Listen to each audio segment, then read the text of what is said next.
কাল একটি পুরো পরিবারের প্রাণ চলে গেল সড়কের ওপর শুধুমাত্র একটি ছোট ভুলের কারণে। আর সেই ভুলটি ছিল তারা এই সাইনবোর্ডগুলোর মানে জানতেন না। এবার একটু মনোযোগ দিয়ে বুঝে নিন।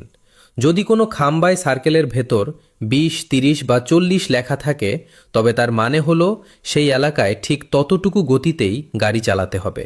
এটি হলো স্পিড লিমিট। একে অবহেলা করা মানে নিজের এবং অন্যের জীবনকে ঝুঁকির মুখে ফেলা। যদি কোনো খাম্বায় এমন চিহ্ন দেখেন যেখানে গাড়ি থামানোর ওপর ক্রস চিহ্ন দেওয়া আছে, তবে সেখানে ভুল করেও গাড়ি থামাবেন না, কারণ সেটি নো পার্কিং বা নো স্টপিং জোন। যদি খাম্বায় এমন চিহ্ন থাকে যেখানে দুই পাশের তীর ভেতরের দিকে নির্দেশ করছে, তবে বুঝে নেবেন সামনে রাস্তা সরু হতে চলেছে। আর যদি তীর বাইরের দিকে থাকে, তবে রাস্তা চওড়া হতে চলেছে।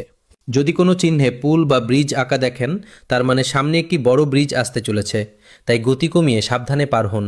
যদি কোনো চিহ্নে বাচ্চা দৌড়াচ্ছে এমন ছবি থাকে, তবে বুঝে নেবেন সামনে স্কুল আছে। সেখানে ধীরে চলা অত্যন্ত জরুরি, কারণ 1 সেকেন্ডের অসাবধানতা কোনো মাসুমের প্রাণ কেড়ে নিতে পারে। যদি কোনো চিহ্নে আঁকাবাঁকা বা ঢেউ খেলানো গাড়ি আঁকা থাকে, তবে তার মানে সামনে রাস্তা পিচ্ছিল, অর্থাৎ বৃষ্টি বা কাদার কারণে চাকা স্লিপ করার ভয় আছে। তাই ব্রেক এবং স্টিয়ারিং দুটোই নিয়ন্ত্রণে রাখুন। যদি কোনো চিহ্নে একজন মানুষকে বেলচা বা সরঞ্জাম সহ দেখানো হয়, তবে এর মানে হলো সামনে রাস্তার কাজ চলছে, অর্থাৎ সড়কে শ্রমিক বা মেশিন কাজ করছে। সেখানে গতি কমিয়ে রাখুন। যদি চিহ্নে ভাঙা রেখা বা উঁচু নিচু চিহ্ন দেওয়া থাকে, তবে মানে হলো সামনে রাস্তা খুবই খারাপ, অর্থাৎ গর্ত বা অমসৃণ রাস্তা রয়েছে। সাবধানে চালাবেন, না হলে টায়ার ফেটে যেতে পারে অথবা গাড়ি উল্টে যেতে পারে। যদি কোনো সাইনবোর্ডে 17 টন লেখা থাকে, তবে এর মানে হলো ওই রাস্তায় 17 টনের বেশি ওজনের গাড়ি যেতে পারবে না, অন্যথায় ব্রিজ বা রাস্তা ভেঙে যাওয়ার ভয় থাকে। এখন যদি খাম্বায় স্টপ লেখা চিহ্ন দেখেন, তবে সেখানেই সাথে সাথে থেমে যান। এই চিহ্নটি কোনো মজা নয়, কারণ সামনে অন্ধবাগ, ক্রস রোড বা খাদ থাকতে পারে। যদি চিহ্নের নিচের দিকে নামা রাস্তা আঁকা থাকে, তবে মানে সামনের রাস্তা ঢালু, ব্রেক সামলে রাখুন। যদি ওপরের দিকে ওঠা রাস্তা থাকে, তবে মানে সামনে চড়াই রাস্তা, সঠিক গিয়ারে গাড়ি রাখুন। যদি চিহ্নে পাথর পড়তে দেখা যায়, তবে মানে সামনে পাহাড়ি এলাকা এবং যে কোনো সময় ওপর থেকে পাথর পড়তে পারে।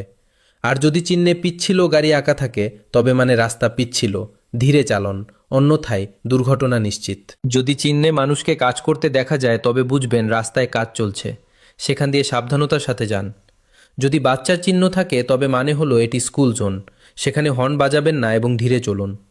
যদি চিহ্নে ভাঙা রাস্তা বা উঁচু নিচু রেখা দেখেন, তবে বুঝবেন সরকার সেখানে বছরের পর বছর কাজ করায়নি, তাই খুব সামলে গাড়ি চালান। যদি চিহ্নে মাথার খুলি বা বিপদের চিহ্ন থাকে, তবে মানে সামনে খাদ বা নদী আছে এবং রাস্তা শেষ হয়ে যাচ্ছে।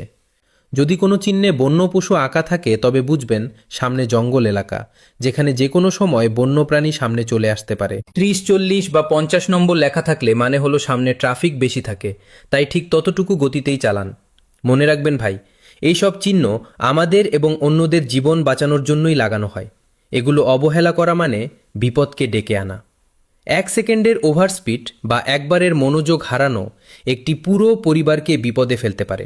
তাই পরের বার যখন রাস্তায় বের হবেন, এই চিহ্নগুলো বুঝুন, মেনে চলুন এবং অন্যদেরও শেখান, কারণ রাস্তায় শুধু গাড়ি চলে না, জীবনও চলে।